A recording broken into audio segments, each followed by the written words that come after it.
है जो हम लगे हुए हैं, जैसे कभी आपने अखंडोत्तर में पढ़ा भी होगा, इस समय हम एक ऐसी घोर कठोर साधना में लगे हुए हैं जिससे कि बड़े बड़े उद्देश्य पूरे किए जा सकें। कौन कौन से उद्देश्य हैं जिसको आप पूरा करना चाहते हैं? 2 उद्देश्य हैं हमारे। एक तो ये है कि 24 लाख व्यक्तियों को हमने अपना भाई, अपना भतीजा, अपना कुटुंबी, अपना मित्र, अपना पिता, अपना ये माना है। हमारे कुटुंब में 24 लाख आदमी है। 24 लाख आदमी कितने होते हैं? थोड़े से होते हैं। कानपुर शहर जितना बड़ा है, 24 लाख की आबादी है, कानपुर शहर जितना बड़ा है, सिर्फ उतने ही आदमी सारे संसार भर में हमारे हैं। इनके प्रति जिम्मेदारी आपकी, हमारे प्रति जिम्मेदारी है। पिता की जिम्मेदारी होती है, माँ की जिम्मेदारी होती है, बड़े भाई की जिम्मेदारी होती है, चाचा ताऊ की जिम्मेदारी होती है, और जो भी ये व्यक्ति हैं, इनमें से प्रत्येक व्यक्ति के प्रति हमारी जिम्मेदारी है। जो हम घोर तप कर रहे हैं इस समय, इस ज़माने में, जिसमें केवल 1 महीने भर को छुट्टी ली हमने। क्यों छुट्टी ली है? कुछ तो हमारे जो अपने मित्र थे बड़े, इस महीने में उपासना तो अभी भी चालू है, पर बातचीत करने का मौका नहीं था। जो हम लेखन कार्य पहले किया करते थे, इस पर विज्ञापन लिखा है और दूसरी पुस्तकें लिखी हैं, वो सब काम जो करते थे वो हमने बंद कर दिया है। इस महीने में, जो ये मई का महीना है, इसमें बातचीत करने के लिए हमने ये समय मुकर्रर रखा है। इसमें हम लोगों से मिलते जुलते रहेंगे। क्यों मिलते जुलते रहोगे? लोगों की ये उत्सुकता, लोगों का जो चिंता, और लोगों को जो परेशानी, और लोगों को जो हैरानी हो रही थी, उसमें समाधान हो जाए। कारण नंबर 1। कारण नंबर 2 कि ये हमारे सब बच्चे जो हैं वो छोटे छोटे बच्चे हैं। छोटे छोटे बच्चों को देखभाल करना, उनकी सेवा करना, उनका सहायता करना पिता माता का काम है। हम आपके पिता भी हैं, माता भी हैं, चाहे रिश्ते में न हो, लेकिन जब आपने हमको माना है तो हम आपको अपना मानेंगे। अपना मानेंगे। फिर ये समय जो आ रहा है, बड़ा ख़राब समय आ रहा है। ये जो समय अगले 15 वर्ष हैं, बड़े ख़राब समय आ रहे हैं। इसमें जो भी हो जाए वो कम है। प्रकृति नाराज़ हो गई है। यहाँ कभी सूखा पड़ रही है, कहीं वर्षा हो रही है, कहीं तूफान आ रहे हैं, कहीं ज्वालामुखी फट रहे हैं, कहीं विद्रोह हो रहे हैं, कहीं मारकाट मच रही है, कहीं छलेबाजी हो रही है। जो कुछ भी हो रहा है आप देख रहे हैं, देख रहे हैं। इसमें से हमको अपने बच्चों की देखभाल करनी है, बच्चों को भी पालना है। हम गृहस्थ हैं। बाबा जी हैं आप? नहीं, बाबा जी नहीं है। देखिए ये कुर्ता हम पहले भी खद्दर का पहनते थे, अभी भी ये जैकेट हमारी उसकी है खद्दर की, तो धोती भी हमारी वो खद्दर की है, चप्पल भी हमारी वही हैं जो सारी ज़िंदगी भर पहले हैं, और अभी भी हम गृहस्थ हैं। हमारी धर्मपत्नी है और हम हैं। गृहस्थों के जो बच्चे होते हैं, माँ और बाप दोनों इस बात का ध्यान रखते हैं कि हमारा बच्चा बीमार तो नहीं है, हमारा बच्चा भूखा तो नहीं है, हमारा बच्चा स्कूल जा रहा है, इसके लिए फ़ीस में कमी तो नहीं है, हमारा बच्चा बीमार हो गया है, इसके दवा दारू का इंतजाम है कि नहीं, हमारे बच्चे की ब्याह शादी हुई है कि नहीं, और हमारा बच्चा काम धंधे से लगा है कि नहीं। माता पिता को ज़िंदगी के आखिर तक ध्यान बना रहता है। आप हमारे बच्चे हैं, तो हम जो कठोर तप कर रहे हैं, इसका 50% हमने इसके लिए रखा है। किसके लिए रखा है? कि हमारा जो 24 लाख का कुटुंब है, इसकी हम देखभाल रखें, इसकी सेवा करें। इसके ऊपर मुसीबत आए तो हम उसके ऊपर 76 जा कर के खड़े हो जाएं, और मुसीबतों से लेकर के उसको ऊंचा उठाने में और आगे बढ़ाने में, उसकी उन्नति करने में जो कुछ भी हम सहायता कर सकते हों, वो हम पूरी तरीके से और ईमानदारी से सहायता करें। ये तो हम नहीं कह सकते कि हम भगवान हैं, पर हम ये ज़रूर कह सकते हैं कि हमारे पास पुण्य की संपत्ति जमा है। और पुण्य की संपत्ति क्या, फिर एक ऐसी घटना सुना दूँ आपको। हिंदुस्तान के एक बहुत बड़े आदमी थे, बहुत बड़े का अर्थ यह है कि वो प्रधानमंत्रियों में भी उनका नाम रहा है। तो वो आए थे, उन्होंने कहा, गुरुजी आपके बारे में ये सुना है कि आप ऐसे सिद्ध पुरुष हैं कि आपकी वाणी निष्फल नहीं जाती, आप जिससे कहते हैं वो पूरा हो जाता है। और कौन सा आपने जप किया है, कौन सा तप किया है, कौन सी पूजा की है, उसको आप हमको भी बता दीजिए ताकि हमारे भी काम आए। तो हमने कहा, देखिए जो आपने कहा है वो हमने सब अपना पूजा पाठ तालीम त्योरी में बंद करके रखा है। अभी तक हमने एक ही चीज़ खोली है, और वो है हम ब्राह्मण हैं।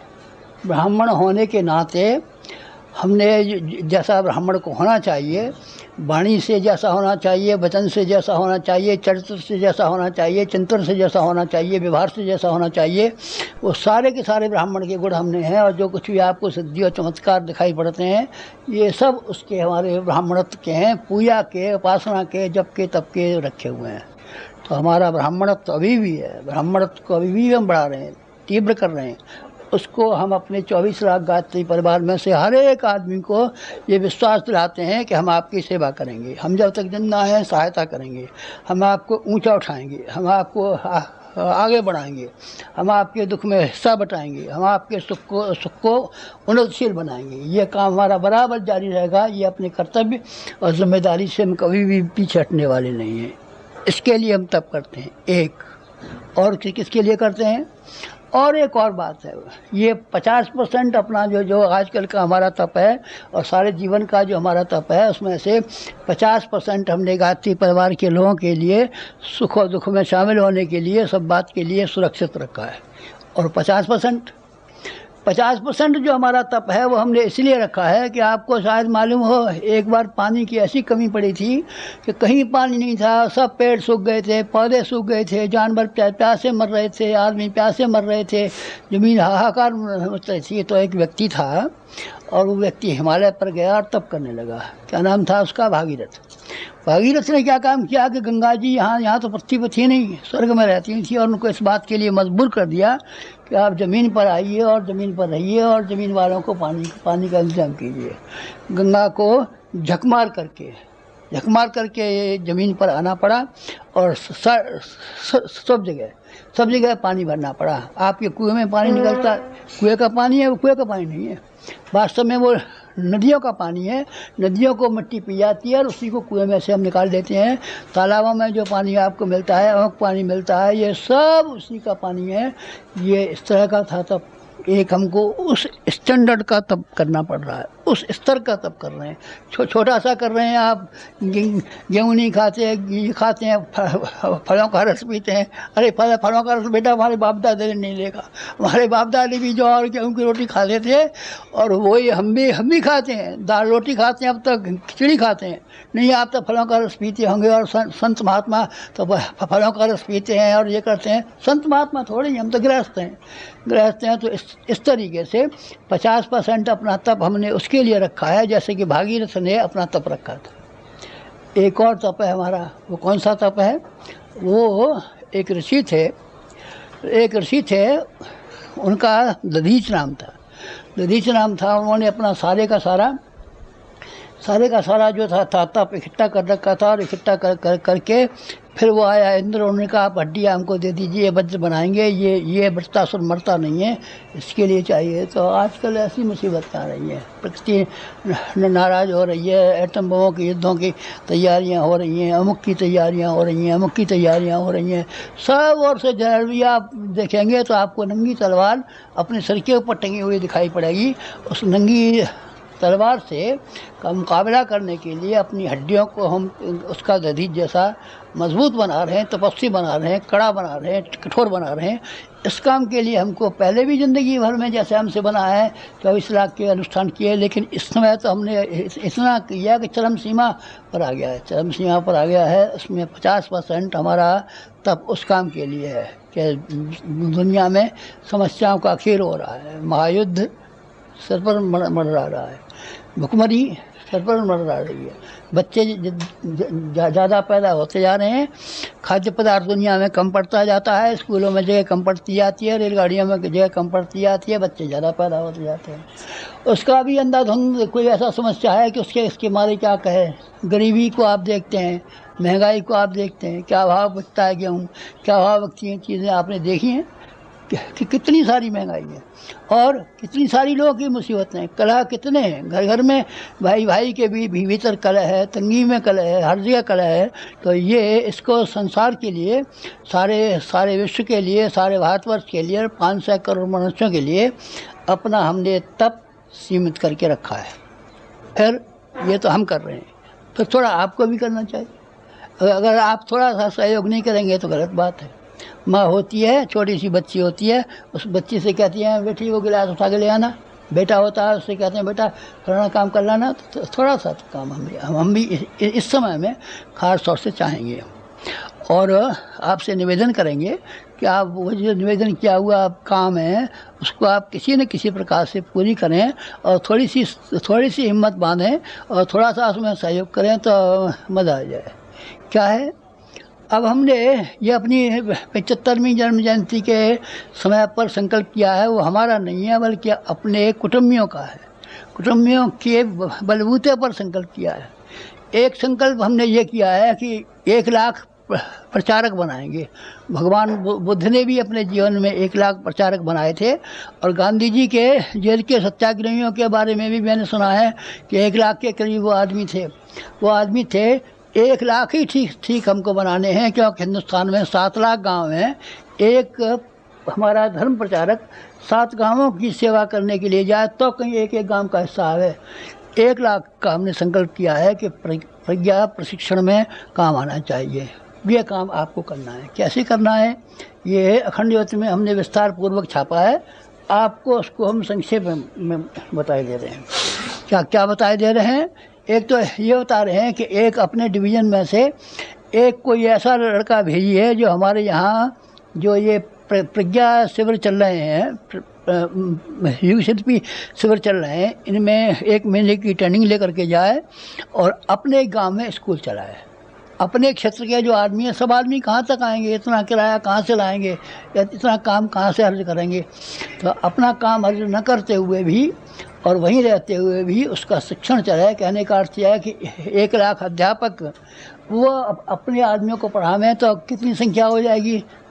एक अध्यापक 20 को पढ़ा दे तो 20 लाख विद्यार्थी हो सकते हैं।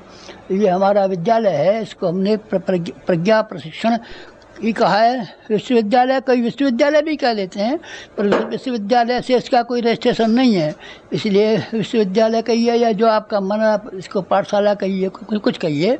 ये इसमें हमको 1 लाख आदमी शिक्षित करने हैं और कार्यकर्ता वहीं से बुलाने हैं, ताकि जब हम न हों तो आपको चिट्ठी इस बात की न भेजनी पड़े कि गुरुजी अपने यहाँ से वक्ता भेजिए, ज्ञानी भेजिए, अपने यहाँ से वक्ता भेजिए। नहीं, वक्ता नहीं, आइंदा से संगीत से काम चलाएंगे।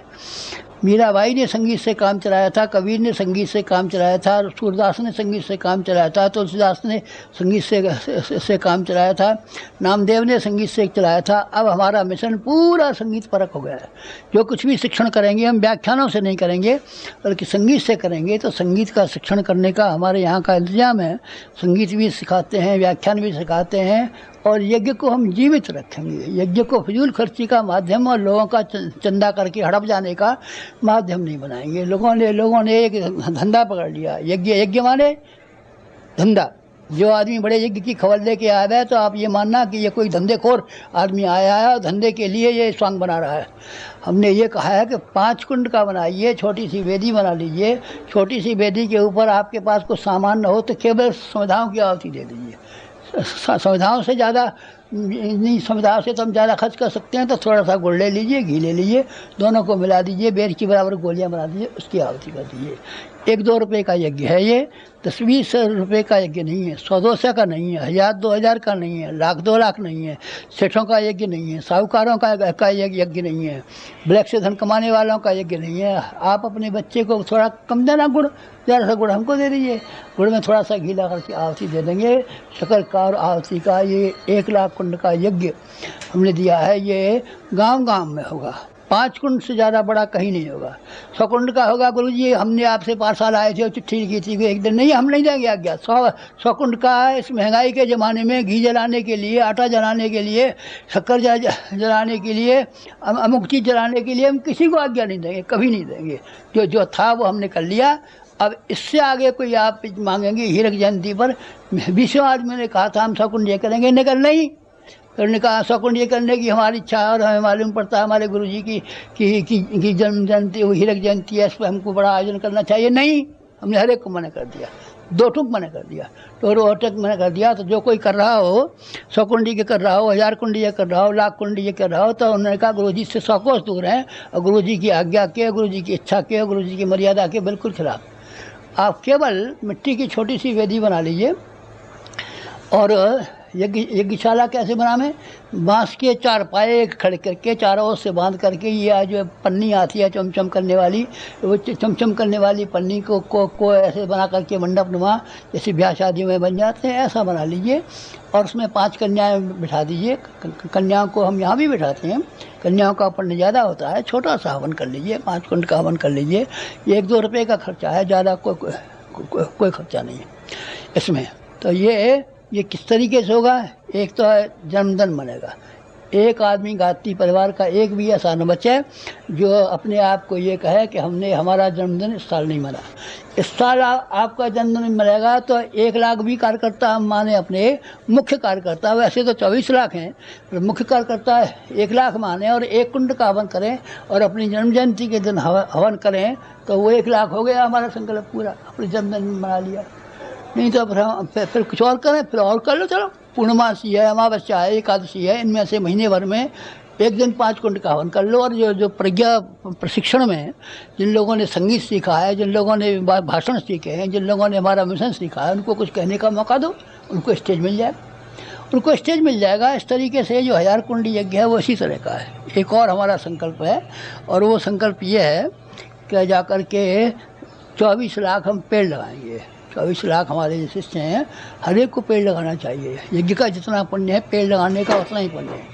क्योंकि वायु को, जो आजकल वायु में जहरीलापन, पानी में जहरीलापन, हवा में जहरीलापन, हर जगह जहरीलापन पाया है, इसका जहरीलेपन को शोषण करने के लिए जैसे यज्ञ काम की चीज़ है, ठीक उसी के पैरेलल, उसी के समानांतर ये वो है, पौधा है। तो आप पेड़ पौधे लगाइए, घरों में साग वाटिका लगाइए, खाली जगह वहाँ आपको मिल जाए वहाँ पेड़ लगा दीजिए, अपने पिता के नाम पे पेड़ लगा दीजिए, अपने बाबा के नाम पे पेड़ लगा दीजिए, अपने खेत पे पेड़ लगा दीजिए। इस साहब थोड़ा सा खेत है हमारा, और थोड़ा सा खेत में हम पेड़ लगा देंगे तो उसकी छाया में सारा पेड़ मारा जाएगा। तो भाई साहब आप यूकलिप्टस लगा दीजिए, नीलगिरी का लगा दीजिए, छोटा लंबा चला जाता है, उसकी छाया भी नहीं होती है, पेड़ भी खराब नहीं होता है। पेड़ की बहुत ज़रूरत है, लकड़ी के लिए ज़रूरत है, फर्नीचर के लिए ज़रूरत है, वायु संशोधन के लिए ज़रूरत है, बहुत से कामों के लिए ज़रूरत है। इसलिए आप में से हर एक आदमी को ये निवेदन हमने किया है कि आप पेड़ इस साल जरूर लगाएं। ये हमारे संकल्प 24 लाख पेड़ लगाने का है, ये पूरा होना चाहिए। और 24 लाख हमारे गायत्री परिवार के आदमी हैं, अपना अपना जन्मदिन मना लें और उसकी गुड़ा शक्कर की गोलियां मिला करके भी अमन कर लें, तो हमारे 24 लाख वो जो है 1 लाख यज्ञ हो जाते हैं। ये काम मुश्किल है, जरा भी मुश्किल नहीं है। और जरा भी मुश्किल ये नहीं है कि प्रज्ञा प्रशिक्षण के लिए 1 आदमी आप भेजें और 10 आदमी की मंडली अपने गांव में तैयार कर दें, जो गा भी सके, बजा भी सके, पड़ोस के गांव में भी जा सके, व्याख्यान भी कर सके, मिशन के विचारधारा को फैला सके। ये काम कर लेंगे तो आपको बाहर से वक्ता ही नहीं मिलेंगे, वो मंगाने पड़ेंगे। वक्ता बड़े महंगे हैं, वक्ता आपने बुलाए तो देवाला निकाल देंगे। ये बाबा जी आते हैं, ये फलाने वक्ता आते हैं, ये ढिकाने वक्ता आते हैं, ये फर्स्ट क्लास का किराया मांगते हैं, 100 रुपये रोज़ फीस मांगते हैं और फलाना मांगते हैं और नखरे इतने मांगते हैं कि इनकी बीते प्राण निकलता है। इसीलिए हमने जानबूझ करके संगीत को माध्यम बनाया है। यहाँ संगीत का पूरा ऑर्केस्ट्रा आप यहाँ से शांत कुंज से मंगा सकते हैं। 100 रुपये के करीब में सब आ जाते हैं। 5 बाजे आ जाते हैं, उसमें से 2 ढपली आ जाती हैं और ये क्या नाम है बंगाली तमूरा आ जाता है, ये 2 ढपली आ जाती हैं और ये क्या आ जाता है उसमें वो चिमटा आ जाते हैं, खड़ताल आ जाती है, मजीरे आ जाते हैं, त्रिकोण आ जाता है। ये सारे के सारे बाजे जो हैं ये 100 रुपये के करीब के आते हैं। बस उसी से आपका ऑर्केस्ट्रा बन जाएगा। इसको सीखने में 1 महीना भर लगेगा। 1 महीने भर के अंदर यहाँ हम सिखा देते हैं, तो फिर जो आदमी यहाँ सीख करके जाए वो अपने यहाँ जा करके उसको बनाए, प्रशिक्षण बनाए। आप समझ गए ना? तो बात एक यज्ञ वाली बात समझ में आ गई और एक प्रज्ञा प्रशिक्षण विश्वविद्यालय की बात समझ में आ गई। उसमें भी 1 लाख हमको प्रचारक बनाने हैं। 2 बात समझ में आ गई। तीसरी बात यह है कि 24 लाख पेड़ लगाने हैं। आप तुलसी लगा सकते हैं, अपने घरों में साग वाटिका लगा सकते हैं, आप अपने खेतों पर कोई ऐसा पेड़ पौधा लगा सकते हैं जो जलावन के काम तो आ जाए। यूकलिप्टस जलावन के काम तो आ जाता है। बिक भी जाता है, पैसे भी आ जाते हैं और काम भी आ जाता है, फर्नीचर के भी कुछ काम आ जाता है। ना आता हो तो ना सही, लेकिन हरियाली तो पेड़ पर दिखेगी। हरियाली ख़त्म हो जाती है, हरियाली ख़त्म हो जाएगी तो फिर बताइए वायु शुद्ध कैसे होगी? जो जहर भरा हुआ पड़ा है इसका संशोधन कैसे होगा? 3 काम ये आपके जिम्मे बताए। चौथा काम हमने ये बात बताया है, बात तो वो थी कि बच्चों की बाल संस्कार शालाएँ चलाई जाएँ, पर बाल संस्कार शालाएँ शायद आप नहीं चला सकें, न कर सकें, तो एक काम ज़रूर कीजिए कि पहले हमारी जो शक्तिपीठें बनी हैं 2400 शक्तिपीठें बनी हैं, और 2400 शक्तिपीठें ऐसी हैं कि जिनमें एक एक में लाखों लाखों रुपया खर्च हुआ है। अब हम ऐसी शक्तिपीठ बनाते हैं जो 100 रुपये के भीतर बन जाए। आप एक टिन शेड डाल लीजिए, एक खपरेल डाल लीजिए, एक छप्पर डाल लीजिए, जिसमें प्रज्ञापीठ का शिक्षण चलता रहे, बच्चों का शिक्षण चलता रहे, महिलाओं का शिक्षण चलता रहे, बड़े आदमियों का शिक्षण चलता रहे, प्रौढ़ शिक्षाओं का सारा कार्यक्रम चलता रहे। और जाकर के कहीं किसी भले आदमी के पास ज़्यादा काम हो तो कहना भाई साहब 2 घंटे 3 घंटे को हमको दे दीजिए, और बाकी आप अपने काम में लाइए, आप सोइए बेचिए, और 2 घंटे में अपना फर्नीचर उठा लीजिए और 2 घंटे हमें काम कर लेने दीजिए। इस तरीके से भी शक्तिपीठ बन सकती है। मांगे हुए की शक्तिपीठ बन सकती है, किराए की भी शक्तिपीठ बन सकती है, छप्पर डाल के भी शक्तिपीठ बन सकती है, किसी तरह से बन सकती है। पर हम ये चाहते हैं कि अब 1 लाख शक्तिपीठें बननी चाहिए। पुराने मंदिर हैं, कितने फूटे पड़े हैं, कितने फूटे पड़े हैं। कोई ऐसा मंदिर आपको दिखाई पड़ा है जो गांव के पास है और बिल्कुल फूट गया है, इसमें 150 रुपया मरम्मत लगाने से काम चल जाता है, तो उसको इस काम में ले लीजिए। व्यायामशालाएँ बनाइए, हर गांव में व्यायामशालाएँ बननी चाहिए। कोई भी गांव ऐसा ना हो कि जिस गांव में व्यायामशालाएँ ना हो। व्यायामशालाओं के लिए गवर्नमेंट के भी बहुत से काम चलते हैं। ओलंपिक खेल होते हैं, अंतर्राष्ट्रीय खेल होते हैं, बड़े बड़े स्टेडियम बने हुए हैं, बड़े बड़े विभाग बने हुए हैं, करोड़ों रुपया उनके लिए बजट बनता है। लेकिन छोटे छोटे गाँवों को कौन पूछता है, मर गए कि जिंदा है। लेकिन ये आपको अपनी व्यायामशाला अपने गाँव में ज़रूर बनानी चाहिए। आप अपने गाँव में एक व्यायामशाला बना लीजिए, और खाली व्यायाम ही मत सिखाइए, उसमें स्वास्थ्य संरक्षण सिखाइए। शरीर क्या है, हमारा आहार क्या होना चाहिए, फर्स्ट एड किसे कहते हैं, रोगी परिचर्या किसे कहते हैं, यानी स्वास्थ्य सर्वांगीण होनी चाहिए। व्यायाम भी एक भाग है, पर एक भाग है आहार भी एक भाग है।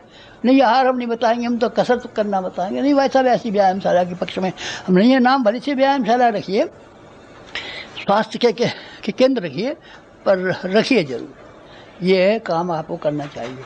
और 5वां काम एक और आपको करना चाहिए, जहाँ आप यहाँ किसी आदमी को पढ़ने के लिए महीने भर को शक्तिपीठ को भेजें, वहाँ किसी आदमी को भी हरिद्वार आने का हो तो आप ये ज़रूर कहिए उससे कि शांति कुंज देख करके जाए।